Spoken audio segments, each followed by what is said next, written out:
سود کے معاملے پہ آپ بات کرتے ہیں کہ جو موجودہ بینکنگ سسٹم ہے یہ اس کیٹیگری میں نہیں آتا سود جیسا کہا جاتا ہے.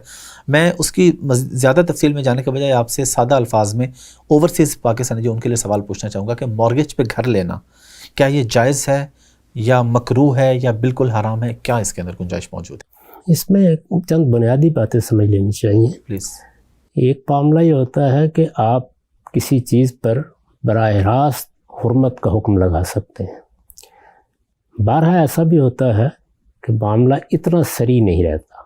ایسے ہی معاملات کے بارے میں رسول اللہ صلی اللہ علیہ وسلم نے فرمایا کہ الحلال بین والحرام بین و بینہما مشتبہات.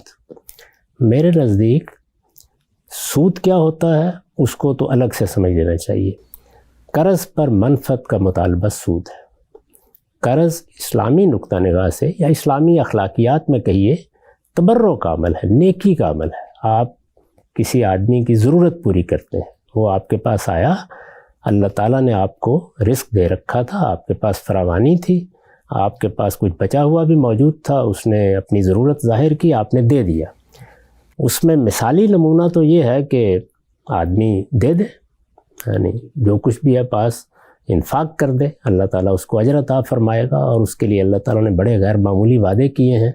لیکن اگر کسی وجہ سے انفاق نہیں کیا اور آپ نے قرض دے دیا تو یہ بھی انفاق ہی کی ایک صورت ہے. چنانچہ اس پر کسی منفعت کا مطالبہ نہیں کرنا چاہیے.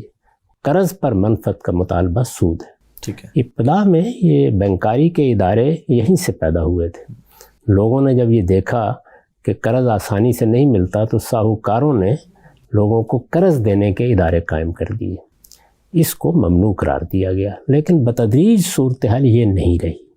یعنی اب بینک باقاعدہ کاروباری ادارے بڑی حد تک بن چکے ہیں. وہ فائنانسنگ کرتے ہیں. وہ فائنانسنگ پروجیکٹ فائنانسنگ کی نوعیت کی ہوتی ہے. وہ مارٹگیج کے طریقے اختیار کرتے ہیں جو اپنی حقیقت کے لحاظ سے بیع و شراء ہے.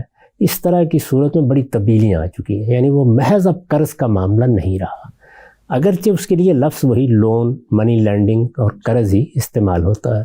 تو میرے نزدیک اب یہ معاملہ مشتبہ معاملہ ہو چکا ہوا ہے. اس وجہ سے اس میں ایک ایک چیز کو الگ الگ دیکھا جائے گا.